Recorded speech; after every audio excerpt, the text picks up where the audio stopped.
하나님 말씀을 경청하도록 하겠습니다. 오늘 쉬는 하나님 말씀은 출애굽기 10장 1절로 3절 말씀입니다.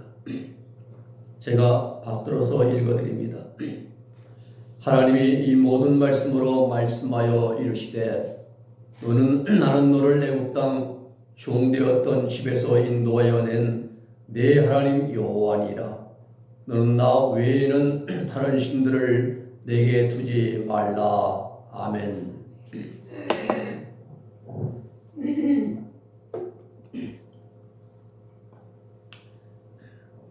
오늘 본문의 말씀의 제목은 율법과 은혜의 관계입니다. 십계명은 하나님께 대한 이스라엘 백성들의 의무를 집대성한 최고의 법전입니다. 십계명이란 이름은 열 십자에다가 말씀 원자 십언이라는 뜻입니다. 또 출애굽기 34장에 보면은 증거판이라고 이렇게 기록하고 있습니다. 신명기 9장에 보면은 언약의 판이라 이렇게 또 말씀을 하십니다. 십계명의 특징은 간단 명료하게 되어 있습니다. 그러나 그 안에 함축하고 있는 내용은 무한합니다. 종교와 인간의 윤리, 도덕의 문제가 다 다뤄져 있습니다.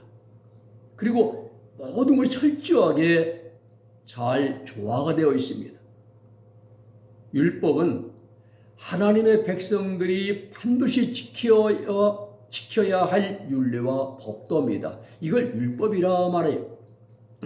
율례 법도. 우리 현대인들도 삶을 살아가면서 반드시 지켜야 할 그런 각종 법률들이 있습니다. 법규들이 있습니다. 그런가 하면은 사람과 사람 사이에서 행해야 할 인륜 도덕이라는 규칙도 규범도 있습니다.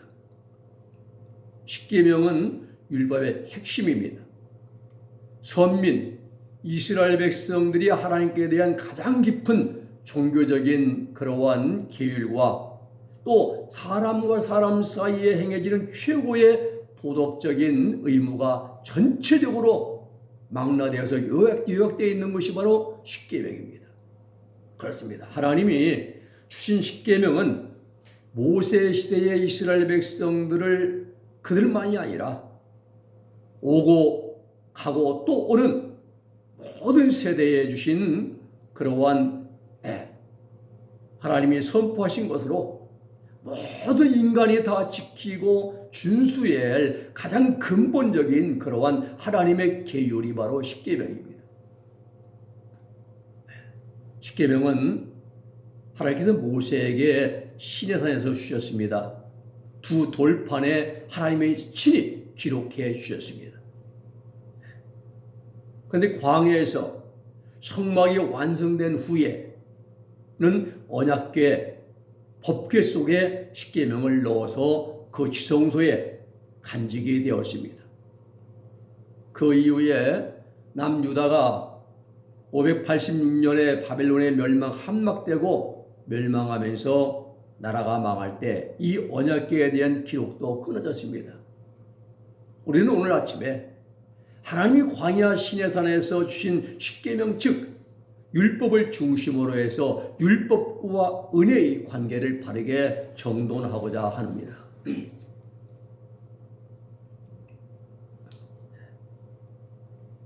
우리는 삶을 살아가면서 일이 겹칠 때가 있어요. 그때 어떤 일을 먼저 선택할 것인지의 일에 우선순위를 정해야 됩니다. 하루에도 마찬가지예요. 내가 일어나서 어떤 일을 먼저 하고 어떤 일을 늦게 할 것인가 일의 우선순위를 정해야 됩니다. 어떤 것을 선택하고 어떤 것을 또 포기해야 할 것도 있습니다. 우리 이런 상황 속에서 어떤 기준을 가지고 삶의 우선순위를 이제 매겨야 할까? 신앙인의 삶의 우선순위는 당연히 말씀입니다. 특히 십계명은 구원받은 성도가 의무적으로 해야 할 일이 무엇인가를 올바르게 제시해 주시는 하나님의 말씀입니다. 십계명은 그리스도인들의 감사와 결단과 순종의 마음으로 지키고 준행해야 할 하나님의 말씀임과 동시에 하나님이 주신 계명입니다. 혹자는 이렇게 질문합니다. 십계명은 율법이 아닙니까? 이렇게 질문하는 거예요. 그리스도인들은 율법의 저주에서 해방되는데 왜 율법을 지키라고 합니까? 이렇게 말할 수 있어요. 계명을 지키는 것은 은혜의 길을 포기하고 다시 율법의 길로 돌아가는 것이 아닌가라고 또 질문도 할 수가 있습니다. 우리는 바르게 알아야 됩니다. 율법의 저주란 말은 뭐냐면요, 마귀의 성질인 죄악성과 육신의 본능인 정욕을 중심으로 살아가는 인간은 죽었다 깨어나도 하나님의 말씀을 지킬 수가 없습니다. 율법을 못 지킵니다. 못 지키면 죽음이에요. 저주입니다. 멸망입니다. 그렇기 때문에 이 죄악성과 정욕을 따라 살아가는 인간의 이제 능력으로는 도저히 하나님 말씀을 지킬 수가 없습니다. 그러면 저주하고 죽음인데, 그래서 율법을 지키는 행위로는 죄 문제 해결을 할 수가 없다, 이 말인 것입니다. 이런 뜻에서 사도 바울은 율법의 저주라는 표현을 사용한 것이지 율법이 나쁜 게 아닙니다. 그리고 해방은 율법의 저주 해방되는데, 이 해방은요, 예수 그리스도의 십자가의 속죄의 은총을 믿음으로 죄 문제 해결을 받고 생명에 이르는 길이 열렸기 때문에 죄에서의 해방이라고 이렇게 사도 바울이 표현을 한 것입니다. 우리는 본질을 바르게 알아야 됩니다. 껍데기만 가지고 말하다 보면 성경을 이상하게 풀어가요. 그냥 문자적으로 알면은 율법은 나쁜 것, 복음은 좋은 것, 이렇게 이상한 소리를 하게 되어 있습니다. 첫째는 하나님이 계명을 주신 그런 이제 배경을 알아야 됩니다. 창세기 15장에서 13절로 14절에서 이제 하나님께 이 아브라함에게 말씀하십니다. 반드시 알라, 내 자손이 애굽에서 개교되어서 그들을 섬기겠고, 그리고 그들은 400년 동안 내 자손을 괴롭게 하리니 그들이 섬기는 나라를 내가 징벌할지며 그 위에 내 자손이 큰 재물을 이끌고 나오리라, 이렇게 하나님의 말씀을 주셔요. 그렇습니다. 아브라함이 85세 때입니다. 이 85세 때 주신 하나님의 말씀이 이삭 때를 거치고 야곱 때 애굽에 내려가고 요셉을 거쳐서 400년이라는 긴 시간이 흘러갑니다. 그리고 특히 400년에 요셉이 총리에서 30년 빼고요, 400년의 노예 생활을 하다가 모세 때 출애굽을 합니다. 그리고 출애굽한 지 3개월 후에 시내산에 도착하고 거기에서 하나님이 강림하십니다. 이때 하나님이 십계명을 주셨습니다. 이 십계명의 근거를 해서 출애굽기 24장에서 피언약을 체결합니다. 출애굽기 24장 6절에 보면은 모세가 피를 가지고 반은 이제 여러 양푼에 나눠 담습니다. 반은 제단에 뿌리고, 그리고 언약서를 갖다가 하나님 제단에 피를 뿌린 다음에 언약서 갖다가 백성들이 읽어줍니다. 그리고 그들이 다 듣고 하는 말이 여호와의 모든 말씀을 우리가 준행하리이다 라고 고백을 합니다. 그래서 모세가 남은 절반의 피를 가지고 백성에게 뿌리는 겁니다. 뿌려가지고 말하기를, 이는 여호와께서 이 모든 말씀에 대하여 너희와 세우신 언약의 피니라 라고 이렇게 선포를 합니다. 이 말씀이 매우 중요합니다. 모세가 하나님 제단의 피를 이제 절반을 뿌리고 언약서를 낭독하고 이스라엘 백성들은 준행하겠습니다라고 이렇게 다 이제 약속을 하고, 그런 다음에 이스라엘 백성들의 피를 뿌립니다. 이 과정이 매우 중요한 겁니다. 구약의 이스라엘의 역사가 아브라함 때가 아니고 야곱 때가 아니고 에녹 때가 아니라 바로 이때부터 시작이 된다는 사실이에요. 피를 뿌리는 이 순간부터 하나님은 이스라엘의 하나님, 이스라엘은 하나님 백성, 계약이 체결된다 이 말입니다. 이때부터 율법이 주어지고 율법을 지켜야 한다는 사실이에요. 구약 시대는 바로 핏부림으로 피 언약을 맺은 순간부터 구약 이스라엘 역사가 시작이 되는 사실입니다.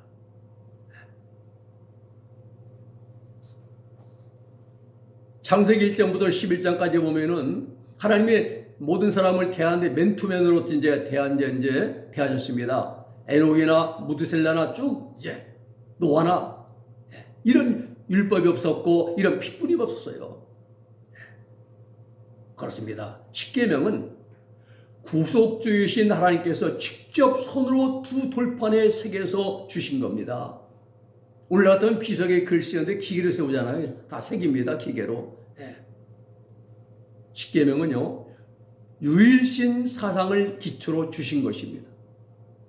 나 외에는 다른 신을 내게 두지 말라. 다른 섬기지 말라. 유일신입니다. 십계명은 유대주의와 기독교 신앙의 유일신 사상에 그 기초를 두고 있습니다. 1계명부터 4계명까지는 하나님을 어떻게 섬겨야 할 것인가? 다른 신을 안 두고 하나님 한 분 섬겨야 되고 우상도 안 만들어야 되고 안식일을 거룩하게 지켜야 되고 이제 행해야 되고 하나님의 이름을 망대히 행하지 일컫지 말아야 되고 하나님을 어떻게 섬겨야 할 것인가에 대한 말씀이 바로 1계명부터 4계명까지입니다. 우리에게서 생각해야 할 문제는요. 이스라엘 백성들은 다신교 국가에서 생활하다 나왔습니다. 애굽이잖아요. 애굽. 다신교 국가. 많은 신들을 섬기는 곳에서 생활하다 나왔어요. 그리고 그들이 들어가서 정착해야 할 땅, 가나안 땅이잖아요. 가나안 땅도 역시 많은 다신교가 지배하는 곳입니다. 엘신, 바알신, 아세라신, 아스다롯, 바알부올, 그리고 바알불리, 또 이제 바알세불, 몰렉, 그모스, 또 다곤신, 또 이제 붓신, 또 이제 여러 가지 수많은 신들 섬기는 곳에 들어가서 그들이 살아야 한다는 사실입니다. 이런 환경 가운데서 이스라엘 백성들에게 준 첫 번째 계명이 다신교와 범신교를 경계하고 오직 하나님 유일신관을 확립하고 수립하고자 하는데 목적이 있는 것입니다. 그렇습니다. 우주의 근원이 여러 신일 수가 없습니다. 또 우주 자체 또는 자연 만물, 모든 피조물, 나무나 돌이나 그 어떤 것들도 신이 될 수가 없습니다. 예수님도 말씀하시기를 영생은 곧 유일하신 하나님과 그의 보내신 자 예수 그리스도를 아는 것이니라 라고 요한복음에서 이제 말씀했습니다. 또 십계명을 주신 목적은 하나님 백성으로서 교육하는 그러한 지침서로 주신 것이에요. 이스라엘 백성들은 노예 생활하던 중에서 이제 구원받았습니다. 그 구원받은 사람들에게 하나님 백성으로서의 교육의 지침으로 주신 겁니다. 그러면 십계명은 하나님 백성으로 교육하는 그러한 지침이요, 기반이요, 기초가 된다는 사실입니다. 두 번째는 율법보다 은혜가 먼저입니다. 혹 어떤 자들은 율법은 무익하고 은혜만이 성도의 신앙생활에 필요한 것이라고 생각하는 사람들이 있습니다. 그런데 성경 66권에도 이러한 회개한 사상은 어느 곳에도 없습니다. 바울이 선언한 대로 율법 자체는 선하고 의롭고 거룩한 것입니다. 율법이 나쁜 게 아니에요. 선하고 아가도스 선하고 디카요시 의롭고 하기오스 거룩한 것입니다. 로마서 7장의 12절 말씀이잖아요. 문제는 그것을 자기 의의 도구로 삼으려는 인간의 완악하고 교만하고 죄악된 마음이 문제죠. 십계명은 율법의 형식을 지니고 있습니다. 다시 말해서 십계명을 지킨다고 해서 구원받는 게 아닙니다. 왜냐하면 율법 자체는 인간을 구원하는 힘이 없습니다. 구원은 오직 예수를 믿는 믿음 안에 있습니다. 그렇다고 해서 율법 전체와 십계명이 무익하거나 폐해진 것은 아니에요. 십계명을 믿음으로 구원받은 성도가 감사와 결단으로 순종해서 지켜야 할 하나님의 말씀입니다. 율법은요, 너는 이렇게 하라 라는 어떤 고압적인 명령으로 시작하지 않습니다. 율법은 하나님의 은혜로 시작합니다. 이 사실을 바르게 알아야 돼요. 중요한 것은 율법은 하나님의 구원과 은총의 은혜가 주어진 베풀어진 다음에 주신 것이 율법임을 우리는 바르게 알아야 됩니다. 먼저 하나님의 은혜가 임했어요. 애굽에서 종살이하던 거룩한 이스라엘 백성들에게 모세를 보내서 하나님의 은혜로 그리고 그들을 이끌어내시고 구원시키시고 그 위에 주신 것이 하나님의 계명 율법이라 이 말입니다. 그러기에 은혜가 먼저인 거예요. 우리도 마찬가지입니다. 우리가 구원받고 하나님 백성이 된 것을 생각해 보면은 내가 구원받고 은혜 받은 것이 아니라 먼저 예수 그리스도의 십자가의 속죄의 은혜를 힘입어서 구원받은 겁니다. 주의 이름을 부르는 자는 구원을 얻으리로다. 주여 하고 부를 수 있는 이 우리의 말 한마디는 하나님의 은혜가 임해야 돼요. 십자가의 은혜가 먼저 내게 주어지고 성령의 감동과 감화의 은혜가 내게 임할 때에 우리 입을 열어 주여 하고 부르게 되지 않습니까? 먼저 내가 은혜 받고 그리고 구원받다는 사실입니다. 하나님 말씀을 지키는 하나님 백성 되었다 이 말이죠. 그렇습니다. 하나님은 이스라엘 백성을 애굽 땅 종되었던 집에서 구속해내신 구원의 하나님이십니다. 은혜의 하나님이십니다. 이스라엘의 선택과 구원은 그들이 잘나서 똑똑해서가 아닙니다. 오직 하나님의 은혜로 말미암은 거예요. 요셉을 모르는 왕들이 쭉 지나가잖아요. 요셉을 인정했던 셈족, 이런 이방 민족이었죠. 요셉이 죽고 나자 애굽의 종족이 왕이 되면서 바로가 되면서 계속 핍박을 하잖아요. 그런데 그럴 때에 하나님을 잘 몰라요. 그들은. 그런데 거기에 하나님의 먼저 은혜가 임하는 것입니다. 모세가 찾아오지 않습니까? 그러기에 마찬가지로 우리의 구원도 오직 은혜로 된 것입니다. 내가 예수님을 먼저 믿은 게 아니라 예수님의 십자가 은혜가 내게 먼저 임했고 그리고 내가 예수님을 영접했고 구원받은 것이고 오직 은혜인 것입니다. 이 말씀의 뜻은 율법 다음에 은혜가 온 것이 아니라 주어진 것이 아니라 은혜 다음에 너는 무엇을 이렇게 하라라는 율법과 계명이 주어졌다는 사실입니다. 먼저 그들이 구원받는 그들의 애굽에서 나오는 은혜가 먼저 임하고 은혜를 주시고 그리고 시내산 3개월 후에 시내산에 이제 거기에서 너는 나 외에는 다른 숨기지 말라 이러한 율법을 주셨다는 사실입니다. 이 순서가 뒤집어지면 안 됩니다. 그러므로 율법은 역시 넓은 의미에서 은혜의 한 방편임을 우리는 알아야 됩니다. 그렇습니다. 내가 예수를 통해서 말할 수 없는 은혜, 구원의 은혜, 죄 용서의 은혜를 받기 때문에 이제부터는 하나님 백성으로 합당한 삶을 살아가라고 하나님 우리에게 말씀을 주시고 계명을 주셨다는 사실입니다.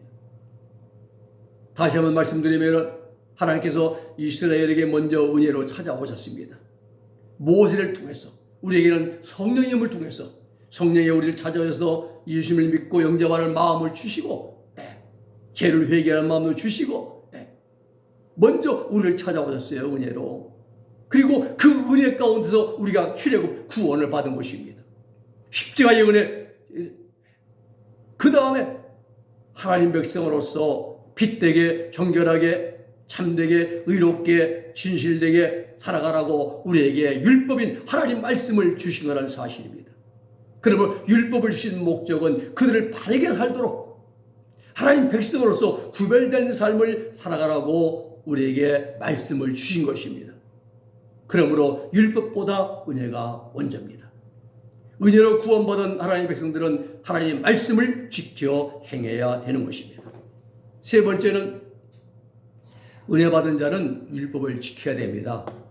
모세가 아라바 광야에서 이스라엘 백성들을 다 모아놓고 고별설교를 합니다. 그게 신명기 아닙니까? 신명기에는 모세의 고별설교장이에요.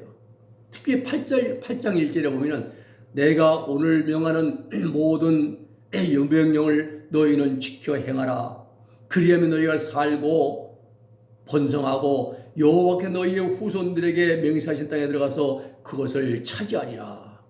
그리고 이스라엘 백성들이 걸어온 40명의 광야길을 기억하라고 명령을 합니다. 신명기 8장 1절 말씀입니다. 네 하나님 여호와께서 이 40년 동안에 내게 광야길을 걷게 하시를 기억하라. 이는 너를 낮추시며 너를 시험하사 내 마음이 어떠한지 그 명령을 지키는지 안 지키지 않는지 알려 하심이라 말씀합니다. 자, 하나님께서 이스라엘 백성들을 겸손과 순종의 사람으로 만드시는데 광야 연단 40년의 길이 이제 기간이 걸렸다는 것입니다. 겸손은요, 율법을 지키는 사람만이 겸손할 수가 있어요. 하나님의 말씀을 지킨 자가 겸손합니다. 순종은 하나님의 말씀을 온전히 실천한 사람이 순종의 사람이 되는 거예요. 겸손과 순종은 은혜 받은 자들이 반드시 행해야 할 전공 필수 과목입니다.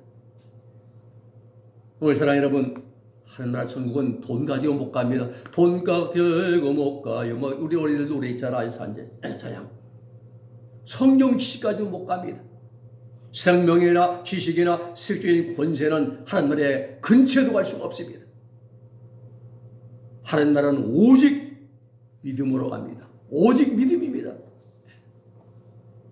그 믿음이 예수 그리스도의 전적인 은혜에서 시작이 된다는 것입니다.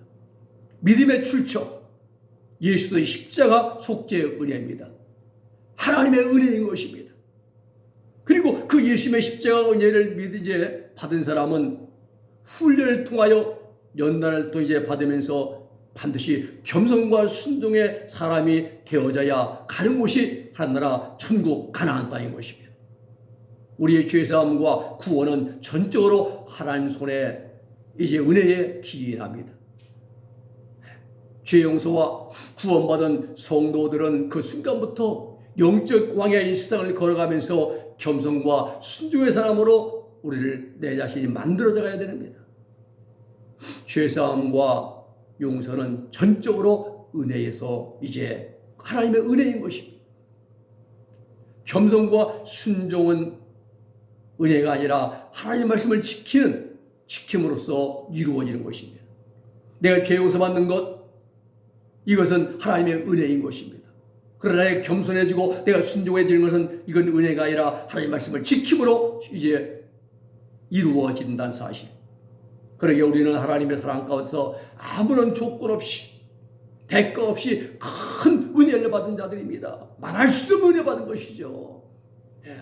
이 사순절 이제 기간 동안 이제 고난 주간에 오시는 우리 이제 예수님, 십자가신 예수님 그 아들 생명을 내오시기까지 우리를 사랑해서 우리를 구하신 하나님 말할 수 없는 그 어떤 걸도 값주고 바꿀 수 없는 그러한 큰 은혜를 받은 자들입니다. 예수의 십자가의 대속의 은혜, 사죄의 은혜를 통하여 죄사함 받고 구원받은 자들입니다. 그렇다면 이제 우리는 어떻게 해야 되겠습니까? 매사에 순간마다 분초마다 하나님 말씀을 순종함으로 살아가기를 힘써야 됩니다. 이것이 율법을 지키는 삶인 것입니다. 율법, 즉 하나님 말씀을 지켜 행할 때 우리는 겸손의 사람이 되어지고 순종의 사람이 되어지고 예수의 인격을 담는 사람으로 만들어져 가는 것입니다. 어디까지 여기까지 이룬 자들은 하나님 나라에 들어갈 수 있는 그런 사람들입니다. 말씀을 정리합니다. 우리 흔히 닭이 먼저냐 달걀이 먼저냐라는 말을 합니다. 그러나 답은 닭이 먼저입니다. 왜냐하면 하나님이 성경에 보면 알을 먼저 만드신 게 아니라 닭을 먼저 키우셨어요. 만드신 게. 모든 동물도 마찬가지로 율법과 은혜, 율법이 먼저냐 은혜가 먼저냐? 답은 역시 은혜가 먼저입니다. 이스라엘 백성들이 애굽에서 종살이할 때 모세가 그들을 찾아갔습니다. 그리고 그들에게 하나님의 은혜가 임하고 모세 인도로 그들이 400년의 노예 생활을 끝내고 출애굽 구원의 대장정을 이루었습니다. 그리고 출애굽은 한 이제 3개월 후에 광야 시내산에서 주신 것이 율법입니다. 먼저 은혜를 받고 그리고 이끌림 받아 나와서 3개월 내에 받은 것이 바로 율법인 것입니다. 그러므로 은혜가 먼저입니다. 율법을 주신 배경은 하나님 백성으로서 교육하는 지침서로 주신 것이 율법이에요. 율법 이전에 은혜를 먼저 주셨습니다. 그리고 은혜 받은 사람은 하나님 말씀을 온전히 지켜 행해야 될 것입니다. 기도하겠습니다. 거룩하신 아버지 하나님 감사합니다.